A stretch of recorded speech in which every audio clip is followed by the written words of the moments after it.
All right, I think we're going to get started, everyone. Welcome and thank you for joining us. I'm Ashley Findlay from BioPAC, and I'll be your moderator for today's webinar.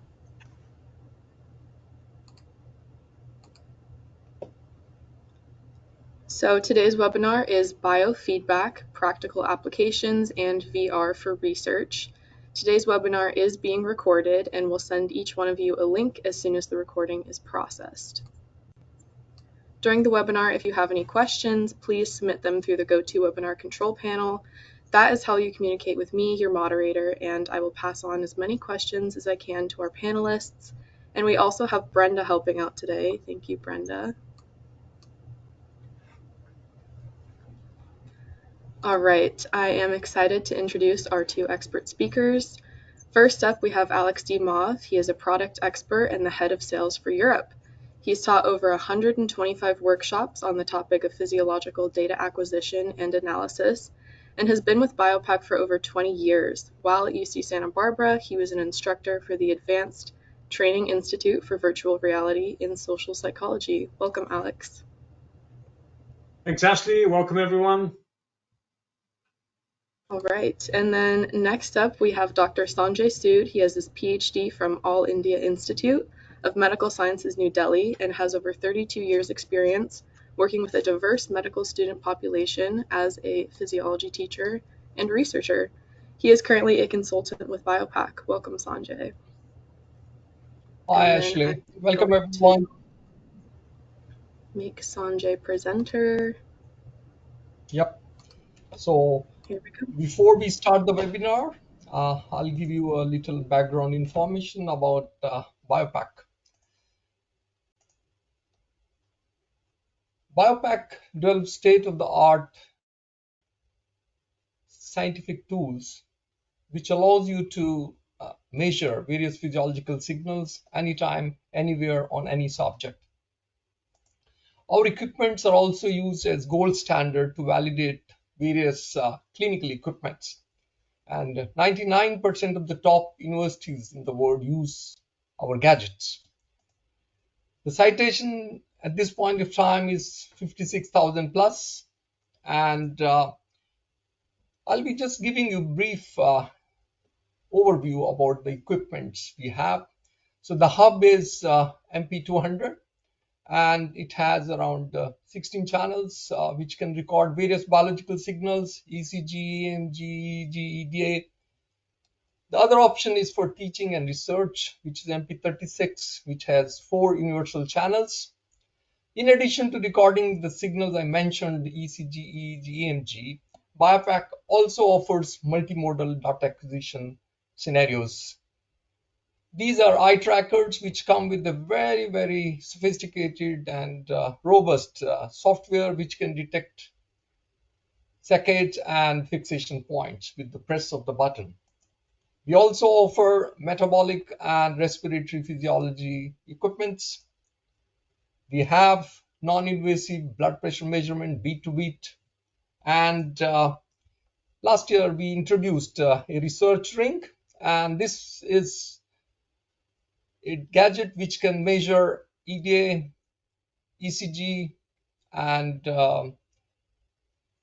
also pulse, temperature, and this is very good for doing research in group of students, multiple students. So like many students or subjects can wear this research ring and they will be all recorded same point of time. We offer various stimulus inputs, stimulation parameters from electric to tactile to visual, auditory, and also scent delivery system. So this scent delivery system will be of interest if you're doing research in a VR scenario and you want to give a feedback to the subject that he's relaxed. So whenever there is relaxation taking place based on objective biological parameters, the scent will be delivered. We have functional near-infrared imaging gadgets. There are 2. One is from the frontal areas, and the other one is all of the head through here. So basically, the one which picks up from all of the head, all of the scalp, also comes with EEG facilities. We also offer wired and wireless EEG solutions, Be Alert or with the cap, and then we have brain-computer interface, which kind of mixes augmented reality with the EEG and artificial intelligence. We also offer a software to pick up facial effect. So this helps in psychophysiological research, objectively quantifying your facial expressions. We have solutions for telemetric recording of EEG, ECG, EMG in animals, rats, mice, and then we also offer a lot of options, a lot of scenarios for doing VR tasks. That is the main topic of today's discussion and demonstration.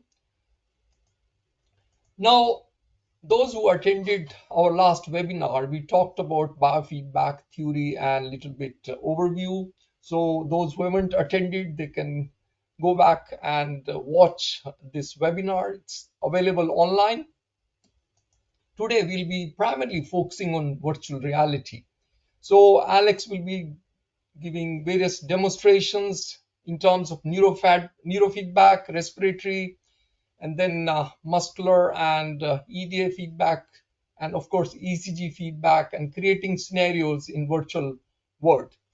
And then we'll also touch some other related concepts like interoception, and then we'll show how delivering stimulation and triggering based on physiological states. Whenever a threshold is reached, the external devices are activated.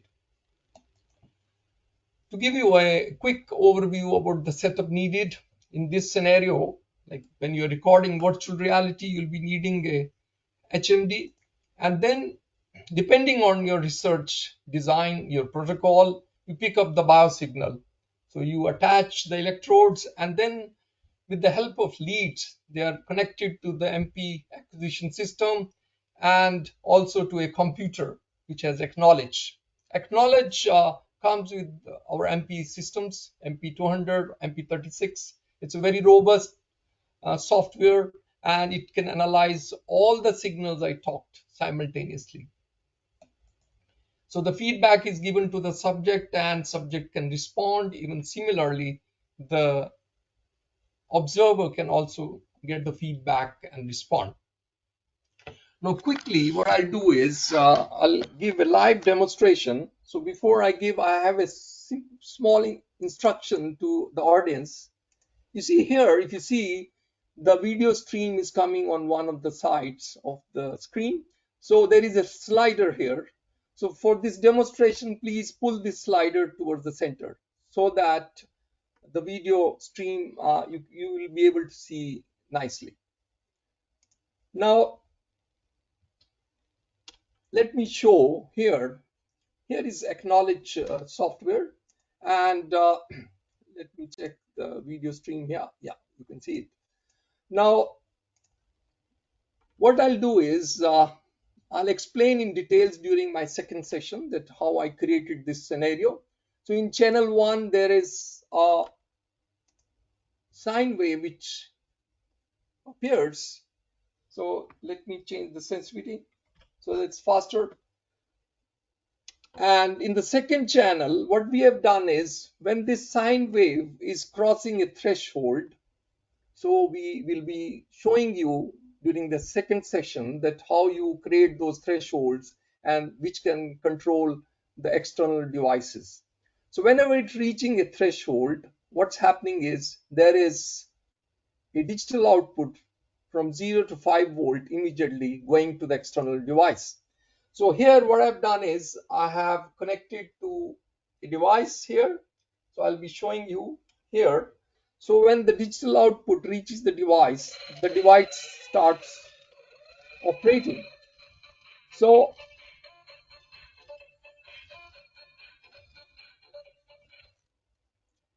whenever the threshold is reached, there will be a digital output, and when it's not reached, there is a cutoff. So this is a simple example to show you that how you can control the external devices using AcqKnowledge and control function. Now I'll pass on the presentation to Alex. Alex.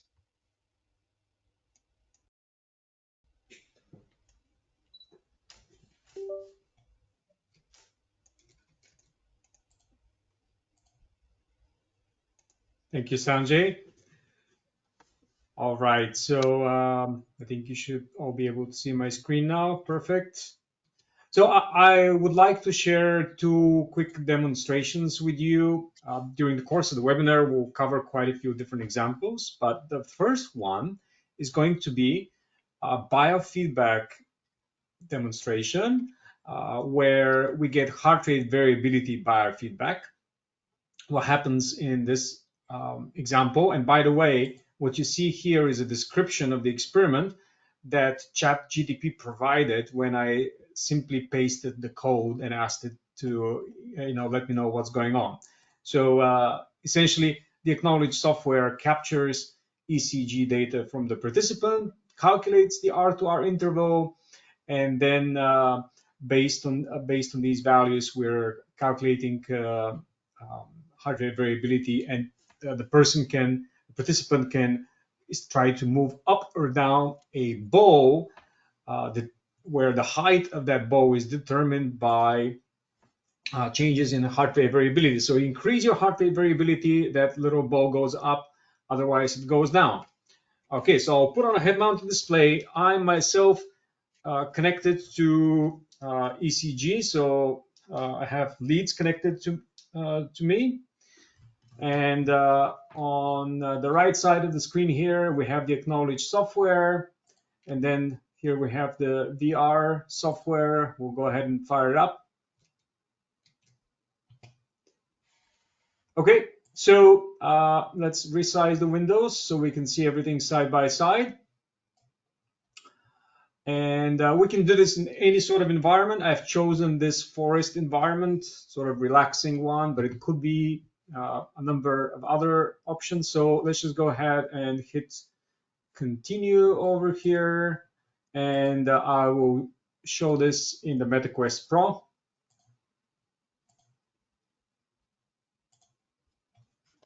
All right, so what will happen here now is, let me just, oops. I changed the size of the window. So let me do this from scratch. So these are the right size.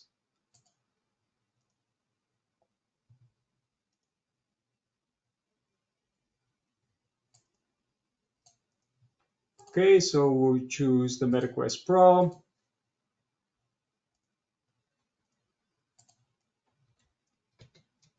Okay, so on the right side, we'll place the physiological data. On the left side, we'll place what I'm seeing in VR.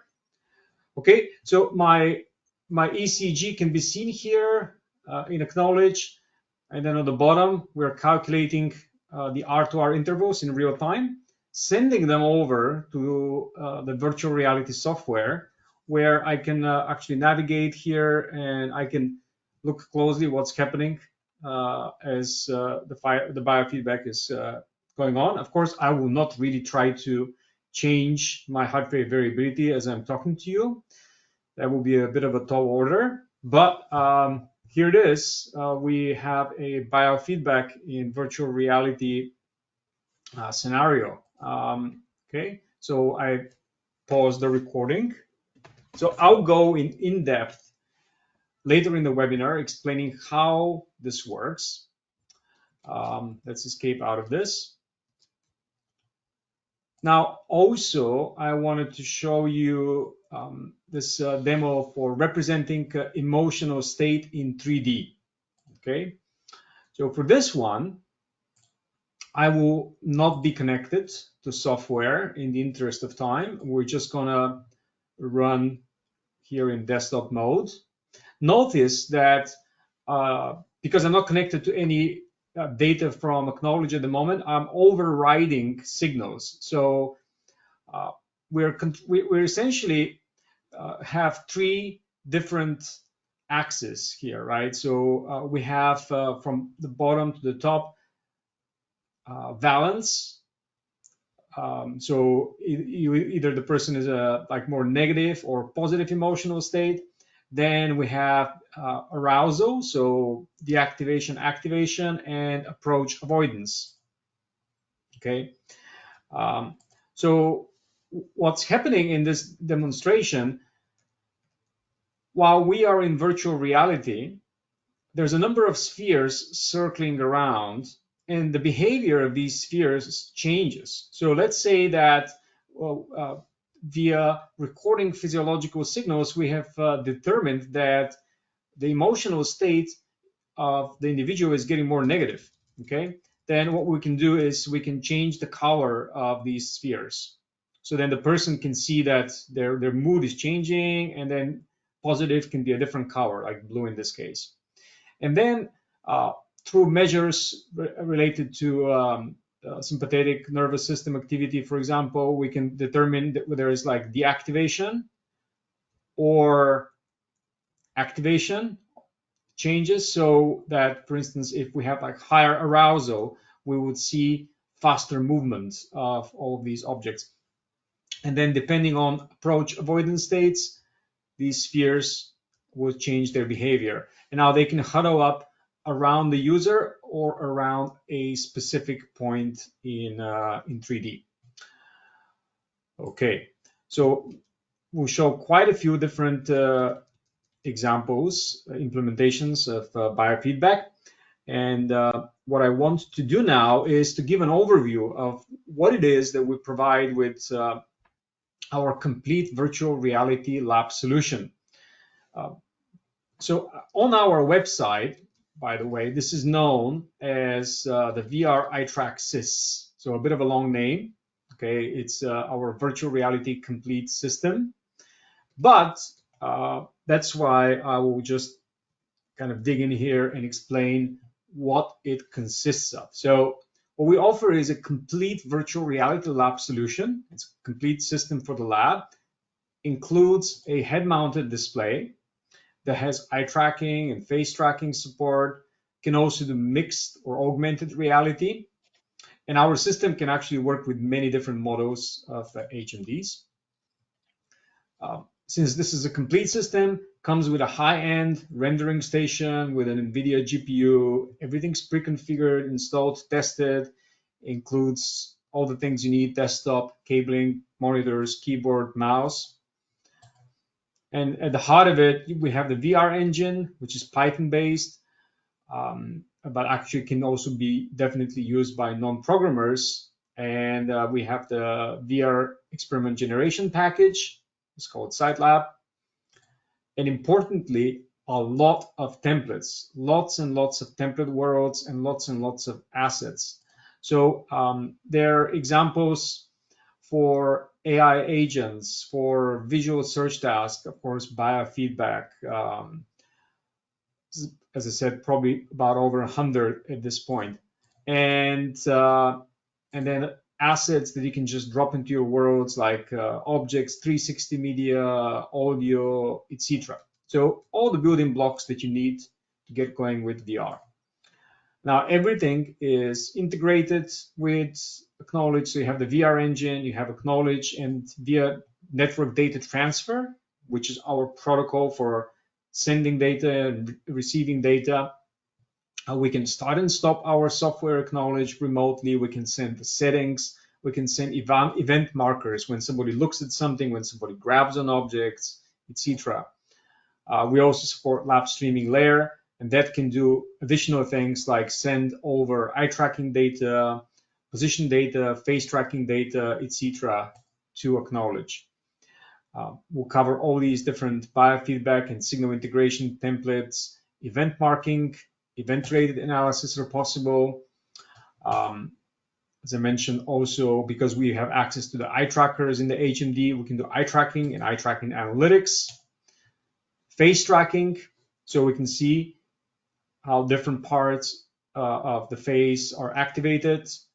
Body tracking, so we can track the body of the user represented in virtual reality. And hand tracking when you're not using controllers. There's also support options included. That includes training options, help with designing software, and multi-user VR. So we can actually perform experiments with multiple users in VR without much coding required. And then finally, lots of data analysis tools. So at this point, let's go ahead and prepare for our first poll. Before that, I'm just going to give you an overview here. So the next section will be on controlling external devices. And then from then on, it's all going to be VR and related. So I'll explain how the heart rate variability program was implemented. And then there will be a showcase with additional demonstrations. Ashley, on to you. All right, thank you, Alex. I'm going to launch poll 1.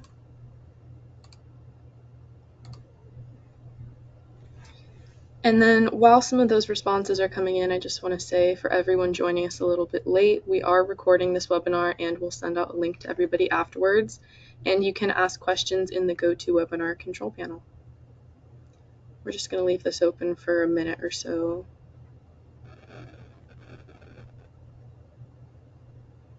So far it looks like beginner and intermediate are tied.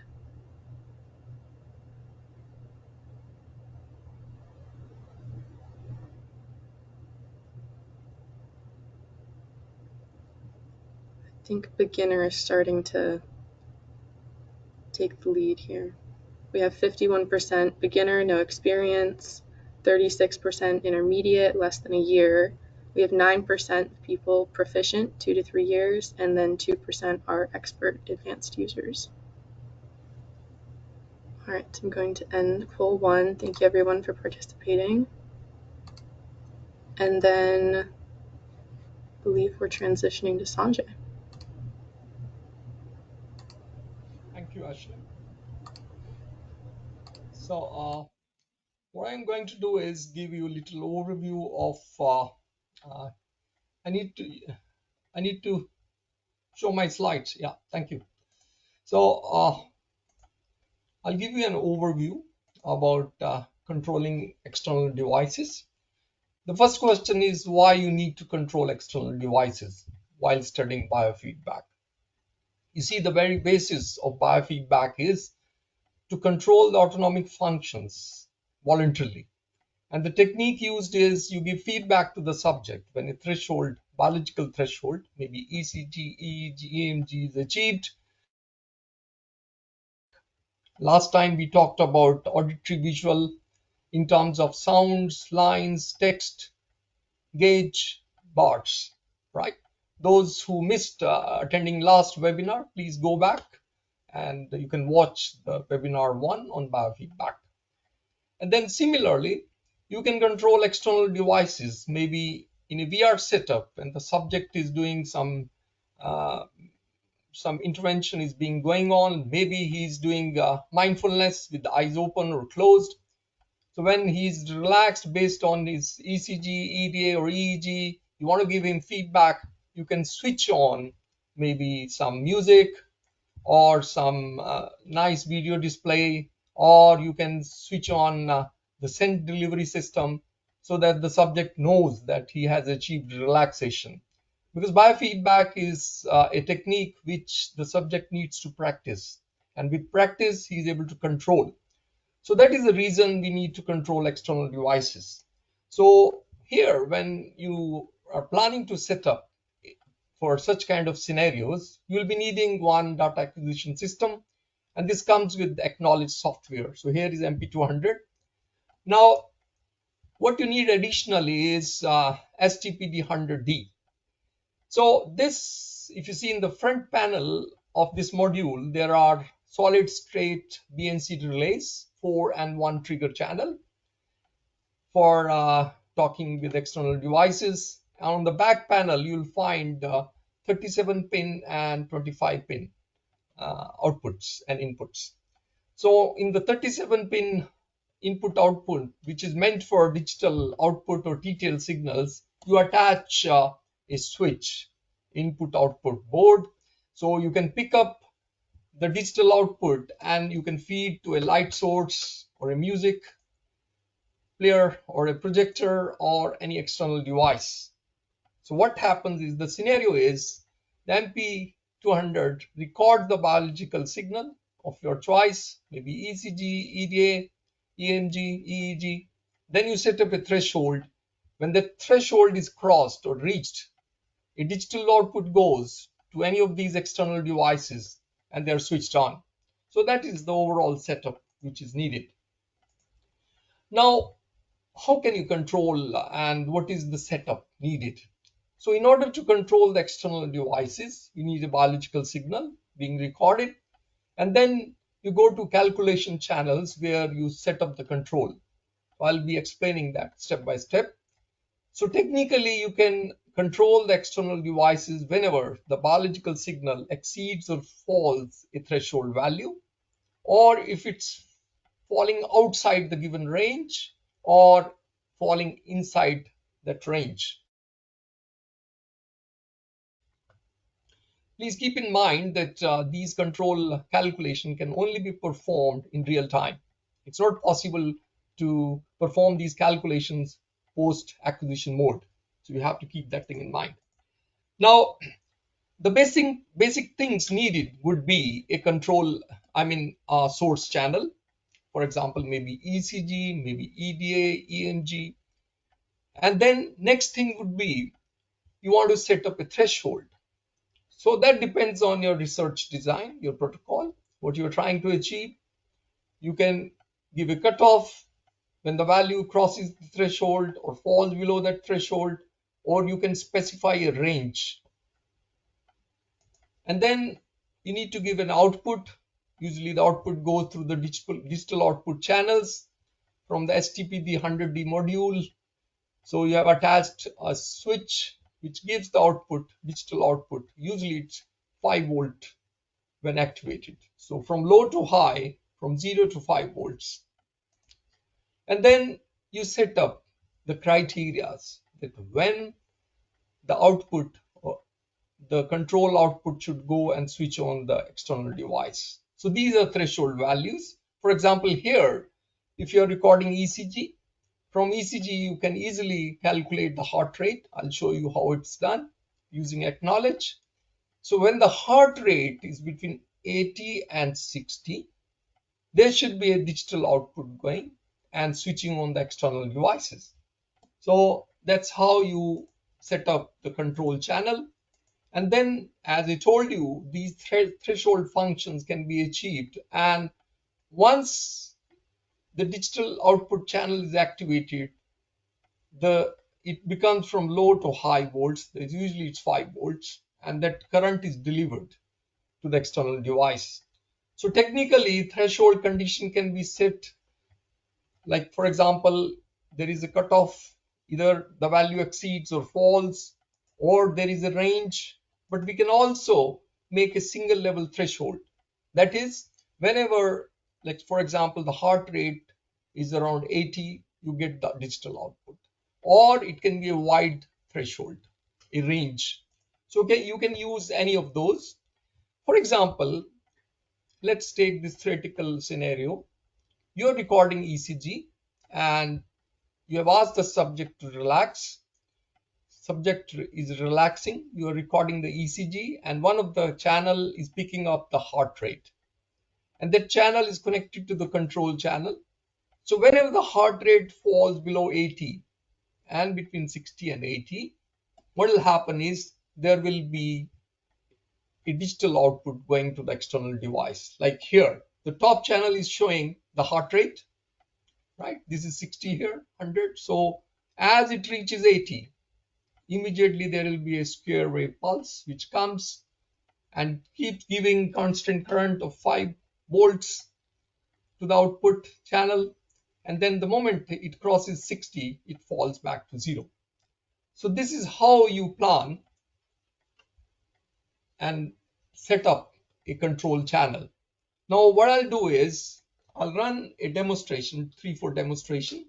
What I've done is I've created a few scenarios, various devices I picked up. These are basically toys which are operated by DC current. So I'll be showing you, demonstrating you one by one. So please adjust your slider in the video stream so that you can easily see the demonstration here. So if you see here, there is a toy, small toy, right? So this toy is basically light powered or solar powered. Now what will happen is, what I've done is I have kept a light source at the top. So whenever it's switching on, okay, let me enlarge my AcqKnowledge screen. So whenever it's switching on, what will happen is the toy will start moving. So now before we demonstrate, let me explain how I achieved this scenario. So first thing is you can pick up ECG and EEG. I'll show you in my later demonstrations. So here is a sine wave pulse which is coming in first channel. So how I have created it, it's very simple and straightforward. So you go and just go to a digital channel, acquire any of these channels, and then what you do is you create an expression. How the expression is created is you click the acquire and plot in this channel C0, and then if you see here there is a drop down menu. There are many options you can pick up. So here is the expression option, right? You click it up, and then what will happen is there will be an option here, window will appear. This is expression window. So what you need to do is there are preset options for custom. So what I've done is picked up secondary cosine waveform here. So here is the text, the programming, and then the source is of course channel D0, and output is to the first channel. Then you need to create a control function here. So what you do is again click these two buttons, acquire and plot, and then go to control function here. Once you select the control function, you'll get the settings here. As I explained in my PowerPoint. So first thing is you need to find out the source for your control function. So the source will be channel 1, and then the channel C0, which is the expression channel which was created, and then the output will be digital output. And then here, whenever the values are within this range, there will be a digital output going. So let me run it quickly. So here the light is now switched off, and then when the sine wave crosses a threshold, it's again switched on. I hope it's visible to you guys. Yes. So that's how you're creating a control function based on the threshold of the biological signal and of your research protocol. And the digital output is going out and controlling the various external devices. In this scenario, it is the light. Now, quickly, let me remove this from here and show you another demonstration. Like, for example, you are doing virtual reality scenarios, right? You're creating scenarios where the subject is relaxing, or maybe in real settings, you are recording the heart rate or EEG or EDA, and then asking the subject to relax. So there'll be a visualization or a projection of maybe a beautiful video which is relaxing, maybe nature, coupled with some musical backgrounds being played, maybe some soothing music, or maybe flowing water. So what will happen is whenever the subject is crossing a threshold value, he gets a feedback that he's achieved the target. So this is a scenario where you can project various videos, relaxing videos. Now what I'll do is I'll go on further and show you that how you can control even like especially in a VR scenario, you can create a threshold function. So whenever the function is achieved, one second. Yes. So whenever the function is achieved, maybe we can use a scent delivery system. So here I didn't have the setup with me. So what I'll do is I'll create a scenario here. So whenever the threshold value is achieved, the scent delivery system will be operating. It will be releasing humid air along with the perfume. So the subject will know that he has achieved the target. Now, similarly, you can do many other experiments. Here, what I've done is created a scenario. The external device is a fan.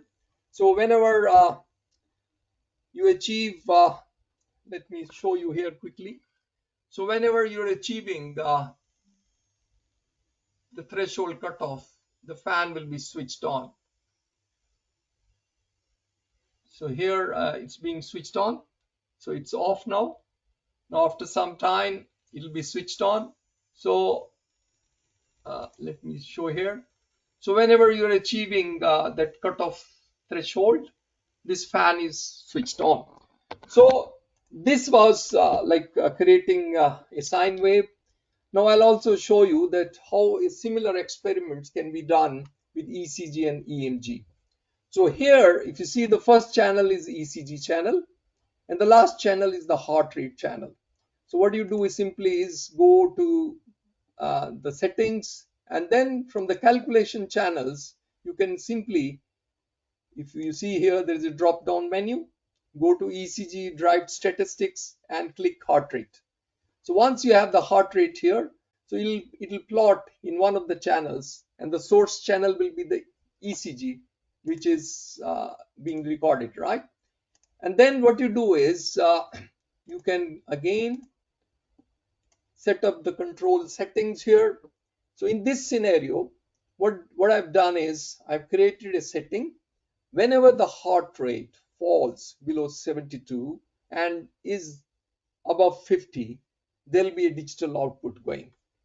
So let me put the camera back so that you can see me.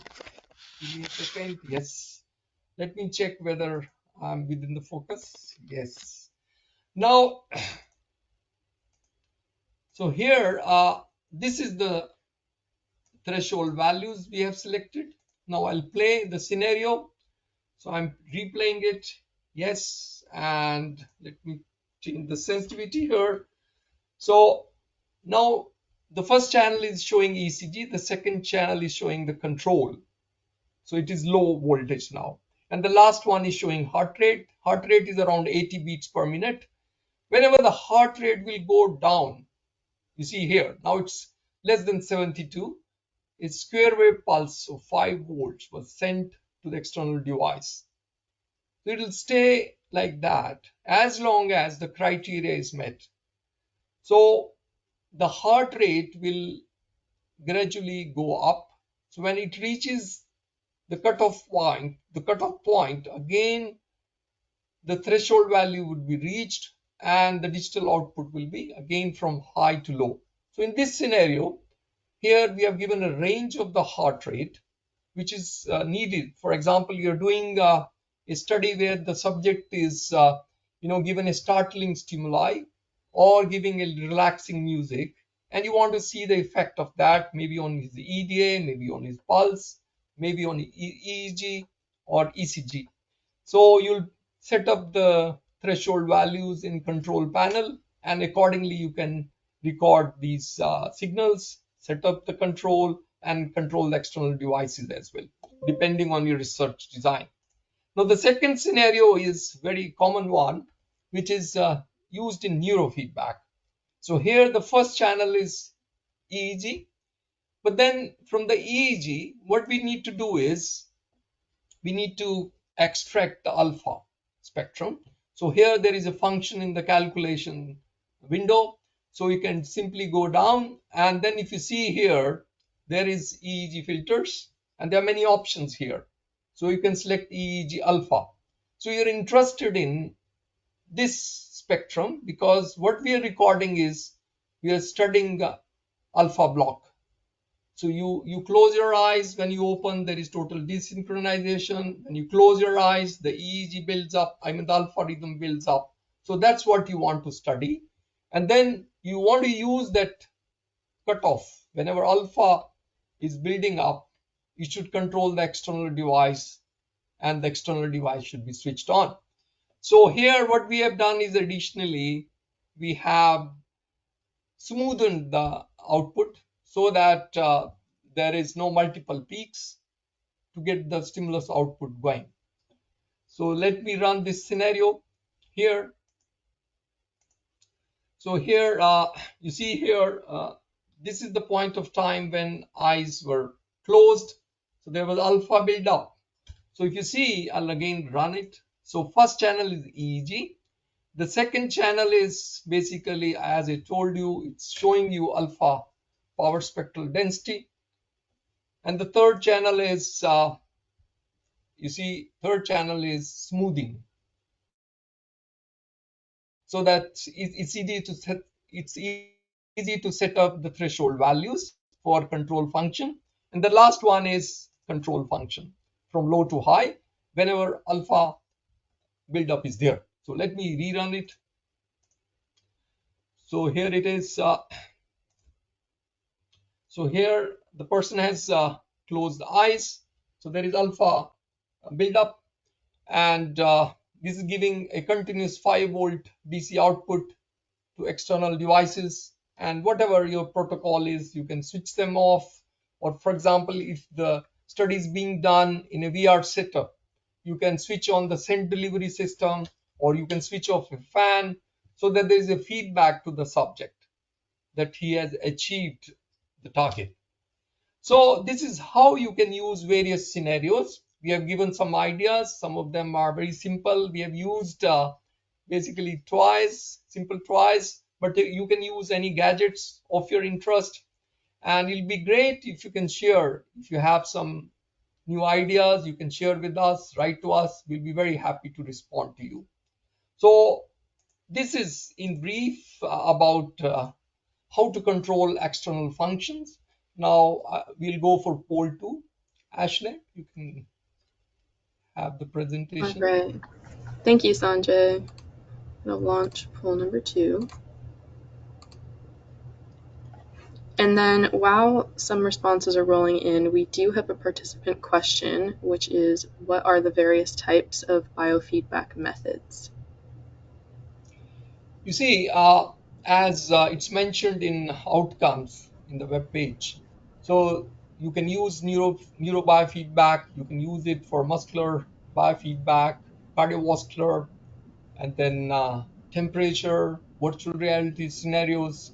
So there are many ways you can give feedback to the, and it has a lot of values. Basically, it's an alternate therapy. So with a lot of practice, you can control your involuntary functions. So this is very commonly used in clinical setting.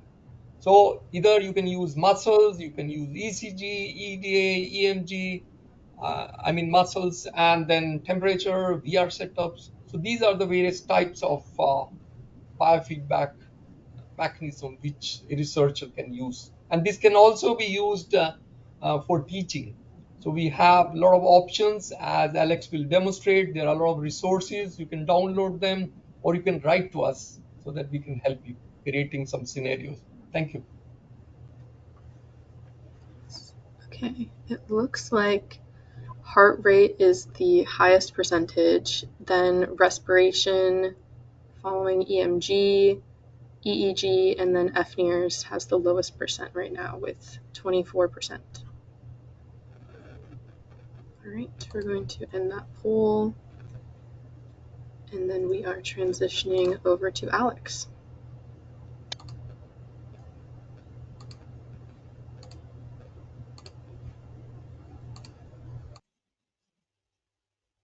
All right. Okay, so during this section, I want to show you how this template works that I demoed at the very beginning for heart rate variability biofeedback. So just as a reminder, what happened there was that based on the data recorded in real time, we're controlling a bow to go up and down corresponding to changes in heart rate variability. So the goal for such a task is to find an estimate for high frequency heart rate variability, so that we can provide feedback to the participants and they can learn to regulate their heart rate. The problem is that typical measures based on frequency domain require quite a bit of data. You need around 2 minutes of data, and that's not practical because you would only get some sort of feedback after 2 minutes. One option is the peak valley RSA algorithm that's proposed by Grossman et al. At 1990 paper. Actually, this is implemented in our software AcqKnowledge. And this algorithm requires a respiration and an ECG signal. And what it does is it takes for each respiratory cycle, so inspiration and exhalation, the longest and the shortest R2R intervals, it calculates the difference of that, and that serves as the value reported as RSA, or heart rate variability. This works well if your respiration signal can be reliably interpreted in real time. But that's not always the case. And for instance, as I'm talking right now, that is not the case.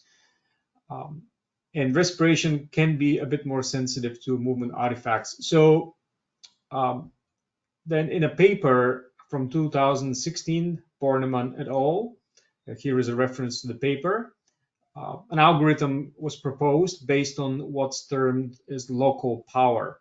Okay, it's another way to provide an estimation of high frequency HRV. So for the template that I created, I chose that specific algorithm. It could have been anything else, could have been statistical measures, etc. The point is that this can now serve as a sort of a starting point for researchers who want to do this, because we have received quite a lot of requests from customers who want to do biofeedback with HRV. So what happens in this algorithm is we calculate in real time the RR interval. Every time we have an R peak, we calculate the RR interval. And then we keep track of those. And what happens over the course of time is you have these local maximums and minimums. Like here in this picture, where it says 787, that's 787 milliseconds, and that's a local minimum for RR interval. So we had basically a short distance between two heartbeats. And then after that, we have a local maximum of 883 milliseconds. So what we do based on this algorithm is we take the difference. In this case, that's 96 milliseconds. And that's our local power calculation. So cycle by cycle, meaning every time we find a local minimum, then a local maximum, then a local minimum, local maximum. Every time we have these transitions, we calculate a local power value. And the average of the last two local power values is used for feedback to the participant. Let me escape out for a second and show this in the actual AcqKnowledge data, right? So these lines here indicate the local maximums and local minimums. Now that data, that R2R data, is just streaming into AcqKnowledge. So this is what was happening live during my demonstration. That's the data that we recorded during demonstration. And you can see also we have a bunch of markers that were coming in. For instance, we have these markers indicating gaze, because we were using also the eye tracking of the system. So it was keeping track of when I was looking at that sphere for biofeedback. And that's useful because you could also create an experiment where you have some distractors in the same space, and you will know when the user is looking at a distractor. Maybe there's like a cat in the world, and you're looking at the cat instead of your heart rate variability biofeedback ball. Okay, but then also we are sending markers when a local minimum, like this one right here is a local minimum for RR, because the bottom channel is the RR interval. And this marker right here is a maximum. And notice that these markers are coming from the VR program. So this is happening in real time and pretty much instantaneously. So the moment that we detect this local minimum or local maximum, we send a marker. And not just a marker, but we actually say what was the local power and what is the average local power. Okay, so the local power here is 123 milliseconds, and the average for the last two is 80.7 milliseconds. The reason I've implemented this in the code is so that you can actually double check and see if you look at the peak-to-peak change here. Now it says 123, right? 123 milliseconds. So it's correct. This way you know that the sort of logic that the program is doing is functioning correctly. So that's basically how this works, right? We're doing this sort of feedback calculation. But to even get there, it's very important to know what are the steps to make this work. So I'll come back to the AcqKnowledge software, and I'll click on this little cogwheel that gets us into preferences, the AcqKnowledge preferences. There is another way also. We can go to look at the display, display and preferences. So either way. And there is a networking selection here that you can make, and you have to enable network data transfer. So this sort of communication that happens between the virtual reality engine and AcqKnowledge, it works based on this network data transfer protocol that sends data in real time to the VR, but also the VR program can control AcqKnowledge, start, stop AcqKnowledge. It can send these markers, etc. This is a licensed feature in AcqKnowledge, so it is something that if you don't have it, you have to purchase, and then we just load it onto your dongle remotely. So we just very quickly get that up and running for you, and you will have that access to that capability. All right, and once you do this, if this is the first time you do it, you have to restart the AcqKnowledge software, and from then on, you have network data transfer running. Now, let's quickly go over to the code. Now, the whole idea with our virtual reality system is that you don't really need to program, or you definitely don't need to be a good programmer. Most of the templates provided are using this sort of graphic user interface. But now biofeedback obviously is a little bit different, because you have to usually come up with some sort of calculations you do based on the physiological data. But there are some things that you can change already without actually programming. So I can come over here, for instance, and I can change the environment. So there's quite a lot of different environments here. I can just have, for instance, a white room, okay, as an environment, or it can be one of the other environments here. So this is a very big selection of environments, and you can also get other ones online very easily. We show this in our virtual reality webinars, and we can demonstrate how that works. And we can also have inside objects that are visible, they're grabbable, that are targets for the eye tracking, etc. Okay. Now, in the code itself, there are a bunch of parts that just have to be there, and you don't change any of those, like this sort of initialization. And here we specify the number of trials. And then, this is important, we have to tell the program which one is the channel that contains the R2R interval data. So, and the way we know, here we see the channels are 1 and 40, but we don't actually put number 40 here. We count from 0, so we go with 0, 1, and then this is the first channel, and then we type in number 1. So you just have to identify the R2R channel, and whichever one in succession it is, starting from 0, that's the number that you put here. You do also have some additional controls. We can actually change what the object will be. It doesn't have to be that ball, it can be something else. And here I'm also setting whether we use the object as an eye tracking target or not. Okay.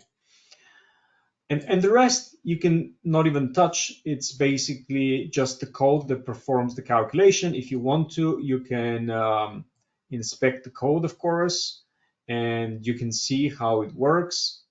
Notice that there are some additional adjustments that can be made. Like, for instance, we can change scaling for how much it moves depending on changes in this local power. So you can have a more exaggerated movement or a less exaggerated movement. And so, especially if a part of your protocol is to standardize these the range of movement based on some data you get from the individual, you can then go into the code here and set some limits for how far the ball can move up and down. Okay. So let's now move on, and we'll go and do our next poll, after which we'll finish with a bunch of demonstrations. I'll give it over to Ashley. Thank you, Alex. All right, we're going to launch our third poll. And then we do have another question from a participant. Can someone help me design my first experiment in VR? Yeah, so this is basically a bit of a long answer to that question. So when somebody gets a VR system from us, we do an onboarding process that gets them up and running. But we also have options depending on how complicated it is. It may be something that we can just explain to you how to do it. But if it's more complicated, we do offer services to help you design that experiment. One thing I did not mention is there is a chat GDP specific to designing to the VR software. So for SiteLab and Wizard, which is so good that basically over the last few days, by spending no less than an hour each, I've been on various protocols that I'm going to be showing today. I was able to get them up and running. So we can, in surprisingly short amount of time, make something work, unless it's too complicated. Okay, thank you, Alex, for that explanation. It looks like the majority says yes to both. We have a few people that say yes VR, and then the least common is yes augmented reality. All right, we're going to finish up that poll, and then we're back to you, Alex. Okay, thanks. So I have not prepared any augmented reality applications, but we do have templates for that as well. So these sort of biofeedback visualizations can happen in augmented reality, like what I was showing for heart rate variability. Instead of having it happen in a virtual world, it can happen right in your office or your living room, and you can have something be animated, right, mixed with the real world, no problem. Now, I want to move on to these other biofeedback worlds and related applications that I've designed. And by the way, if you want to get the code to any of these, just let us know. We'll get it to you. So the one demonstration that I showed in the beginning with all these spheres moving around, that's actually based on the algorithm, the Boyd's algorithm from 1987. And then from then on, I used ChatGPT, put us some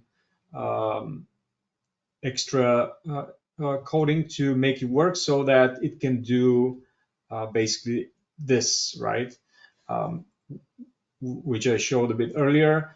That's changing the behavior of these objects based on the emotional state of the participant. So changing the color based on balance, changing the speed of movement based on arousal, and then finally changing the approach avoidance pattern based on what we have calculated for that. Of course, this is up to you, the researchers, how you take these physiological data that you're recording and you map them onto a psychological state. This is a non-trivial matter. We do have an application note on that, where we talk about, for instance, using the corrugator and zygomaticus muscles, which are highly correlated with positive, negative affect. And of course, you can look at things like sympathetic nervous system activation, using skin conductance, or using TREV, which is essentially bioimpedance on the forearm, a very direct measure of sympathetic nervous system activity, which we cover in another webinar. And then you would have to come up with some metric also for approach avoidance. But it does give a very neat way of representing emotional state of the user in 3D space. Now, if we actually quickly look at here at the code, you have a lot of things that you can change. You can change the number of spheres. You can change their speed limits. You can change the hours between which they're cycling. You can change, how far they disperse or how they huddle up together. You can make them pose or not. And then you also have another mode here when they can either be centered around the user while the user is in VR, or they can be centered around a fixed point in the world, which is what I did for this particular demonstration I'm doing now, because if they're all around me, it's a bit difficult to show, but the experience is very immersive, right? So it's things that you show are a little bit different from things that you experience. Then here's another template, which is sort of a arousal relaxation type of world for biofeedback. Very simplistic. Again, this was generated using the ChatGPT. Essentially, I told the program what I wanted to do. So what it's doing is, based on data coming into AcqKnowledge, it must already be a channel that's giving some final output that will give us the state, whether it's the user state, whether it's higher or lower relaxation. And then it's feeding the data. And when we have essentially a more anxious person, it's coiled up and then unwinds when you have relaxed. And I'm just using a sine waveform to drive this, just like Sanjay was demonstrating, and using playback mode in AcqKnowledge. It's a very powerful feature in the AcqKnowledge software that you can go and open any file for playback. Okay, so even if you're not connected to a system, I can still experiment with biofeedback, and so I can quickly get through different iterations of whatever I'm designing. Same thing is possible also with our fNIRS equipment. So fNIRS equipment, physiological equipment, that's very powerful. So this is another example. Now, here is another one using respiration biofeedback. So in this particular experiment, you have to pace your respiration, and you're surrounded by spheres. So there are a bunch of red spheres all around you, and they go up and down at a certain rate. Okay, so you have blue spheres and red spheres around you. Your own breathing is visualized by blue spheres moving up and down, and they're actually just controlled by your own respiration data that's received over the network. Okay, so you have the red ones, you have the blue ones. The red ones are what you're shooting for, the blue ones are what you're actually doing. And the experimenter, oh yeah, and this is a very intuitive way of really getting a sense of how in sync you are with this sort of desired breathing rate, and currently set to 6 breaths per minute. Okay, so let's just fire this up here so you can see what happens. On the right side, I recorded this earlier today. So we have here is respiration on the right side, and you can see that the blue spheres are moving in sync with this respiratory signal. Okay, but they're not really in sync with the red spheres. The red spheres are providing a sort of a guide for what you should follow. And this is, again, looking at this on the desktop is one thing. Being surrounded by a lot of these objects is a completely different experience. And that's something that VR brings to the table that is quite different. So we can also control in the code the pace of breathing, the number and size of these user and reference objects, where they're positioned in space, color properties, movement scaling and object scaling. So all of these parameters are available in there. So if we go here, we can see all these parameters. So I can increase the number of spheres that are representing my respiration. I can change the reference spheres. I can change the colors, transparency, etc. Another experiment template that I've created is for EDA biofeedbacks, electrodermal activity, skin conductance. So we can record skin conductance by placing electrodes, typically here on the fingers. You can also use our BIOPAC research ring. You just put it on, and you get like skin conductance without even having electrodes on.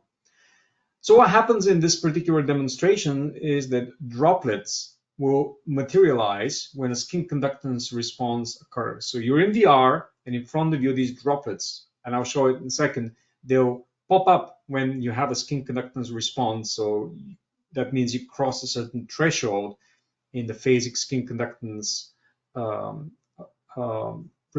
response recording. So and that happens in a specific volume of space. And we make sure these droplets don't pop up on top of each other, and they have a lifetime over which they fade. So here is what happens. On the right side, we have skin conductance. On the left side, these objects are popping up. And I'll point your attention here to the right side that they only pop up when we cross sort of a threshold line, and that's at 0.02 microsiemens. Okay, so skin conductance response happened, and here's another one, and the little droplet is appearing. And that's not different really from the way you analyze skin conductance data during your post recording work. So we have a threshold that we set, and you can set it to whatever you want, and then whenever you cross that threshold, then these objects will start appear. You can control their lifetime, so how they fade away. And when the table is full, you're stressed. You're getting a lot of responses, right? We can also have a setting that checks the size of the skin conductance response, so you have bigger droplets when you get bigger skin conductance responses. This next one is not really biofeedback, but it's very, very related, and it's a template for heart rate interoception. This is not immersive; it's a desktop-based, but using the Wizard engine again. And in this particular protocol, that's based here is the paper on which it's based from 2000, Stephen Wiens et al. We present participants 10 beats in a sequence, okay, that are like beeps that are either in sync with their heart rate or not. So you have a heartbeat, and then you have a sound that comes 200 milliseconds afterwards or 500 milliseconds afterwards. And then the participant has to, after each of these sequences, basically say whether this one was in sync or not in sync with their heart rate. Okay, so this is now what happens when we start this experiment.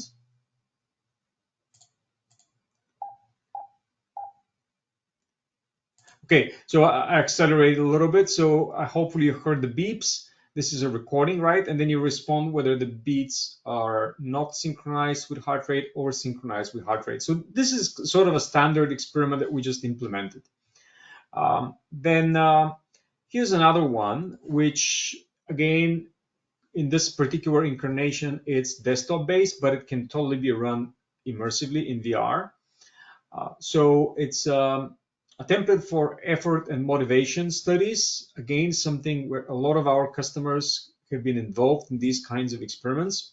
So in this particular scenario, you use a hand dynamometer and you win rewards, like in this case, some coins. Now just a single coin. And you have to clench harder to fill up a bigger circle that you see there, right? So we are sending the data into the VR engine. So if you want the cookies or if you want the coins, you have to press pretty hard. And there's an apple here that you can try to win, right?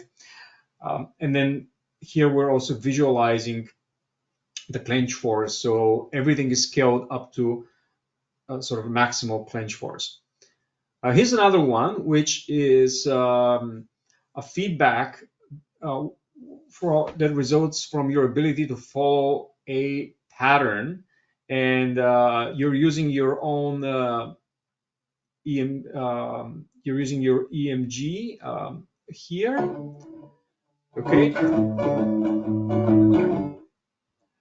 So I don't know if I'm going to start this from the beginning. There is a music that plays, and the closer you are to this green target line, the louder the music gets. So I'll do this again.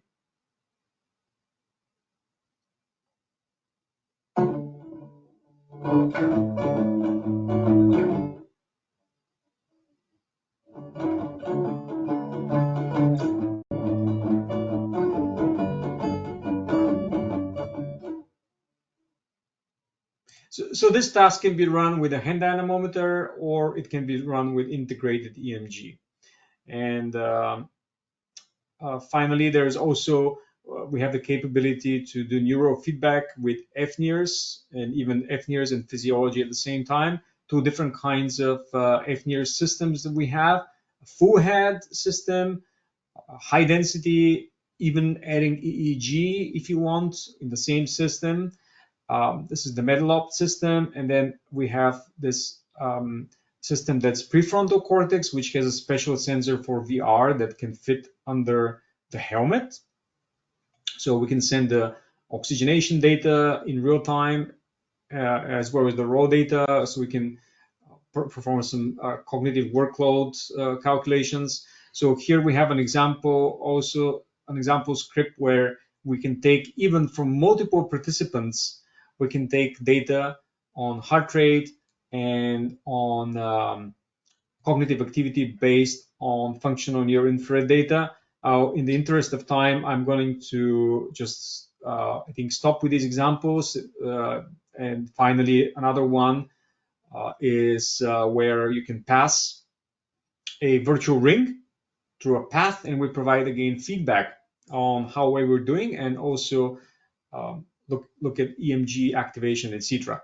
So I think that's should be good to give you some ideas about what sort of things are possible by combining physiological data and our virtual reality platform. And let's go to our last poll, and then we can go for questions. All right, thank you, Alex. All right, here is our final poll. And then I do believe we have one final question. It is, do you recommend recording pulse or ECG for heart rate biofeedback? Okay, I can take that one. So if like electrocardiogram provides a much more reliable signal. I've been wearing all this time electrodes on me, and if I turn it on, I'll still be recording perfect data without any artifacts. But downside is, of course, you must have electrodes on. So if you need HRV, you need everything to be perfect, use electrodes, use ECG. If you want to be able to set up very quickly and minimally invasively, then pulse is the way to do it. You will get some artifacts. Now, we do also have the like the research ring that I have right here. So this is the BIOPAC research ring, which it's like this thing right here, which is even faster. So you just put it on, and it connects to AcqKnowledge, works with VR as well. And actually, there's a new version that even has ECG for that. So, but I'm digressing. I would recommend ECG in most cases. Okay, thank you, Alex. It looks like the majority of the responses said they would like to attend a one-day workshop. We had 83% of people say that. And then the next common was to attend a multiple-day workshop. So I'm going to end that poll. And then we just have a few closing remarks and announcements. Just going to share my screen. All right, so we host webinars almost every month of the year. You may also watch webinar recordings at your convenience by going to the biopac.com/webinars page. Be on the lookout for our next webinar. We should be sending out information within the next week or so.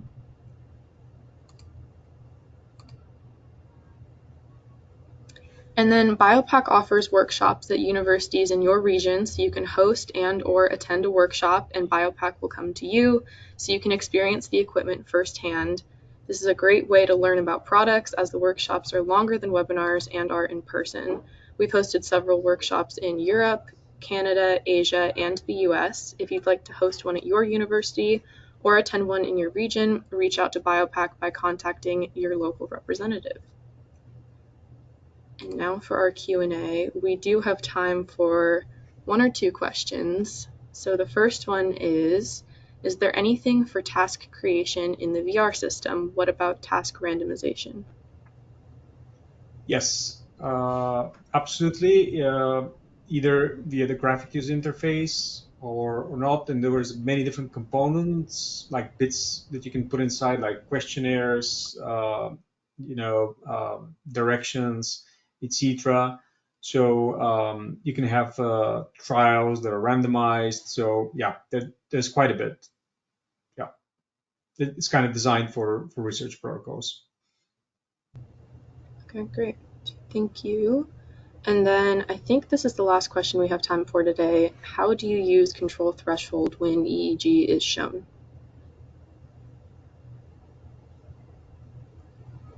Yeah. Uh, In fact, yeah, go ahead, Alex. Go for it, Sanjay. This was your part of the presentation, so I think yeah. So we just demonstrated in the example I showed before. So you have to do a few calculations. So first you convert the EEG into the interest segment or the power spectral. So we converted it into alpha spectrum using calculation channels. And then we use some other calculation channels to smoothen a little bit. And then when, for example, I used what do you call alpha block, a scenario where when your eyes are open, there's total desynchronization. When you close your eyes, there's alpha buildup. So I use that scenario.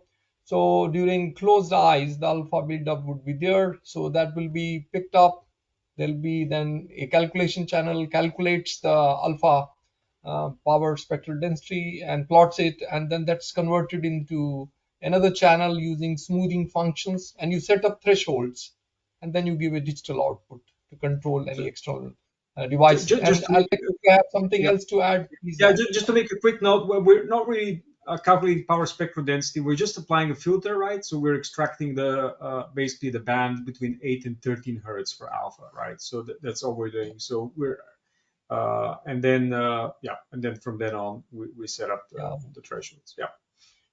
And one more comment, Ashley. We have an AcqKnowledge manual which is available online, and also if you have AcqKnowledge software, you can go to the help drop-down menu. You can download it.